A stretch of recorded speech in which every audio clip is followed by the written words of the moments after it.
আর আমি ওরা বলছি এদিকে তাকাও, ভিডিও হচ্ছে। তাও ও মোটে এদিকে তাকাবে না, ও নামবে, ও ওখানে থাকবে না মোটে।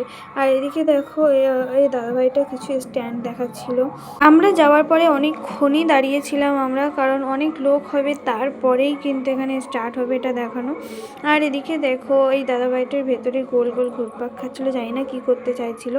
তো আর এই বাইকগুলোর এত বিশ্রী আওয়াজ, কি বলবো, ভীষণ বাজে একটা আওয়াজ। আর এই দাদাভাইটা দেখো ওপরে তুলে দিয়েছে বাইক, আর নামাতে পারছিল না। তো তারপরে সেখান থেকে নামানোর পরে কিন্তু ওটা দেখানো শুরু করে। তো চলো দেখানো।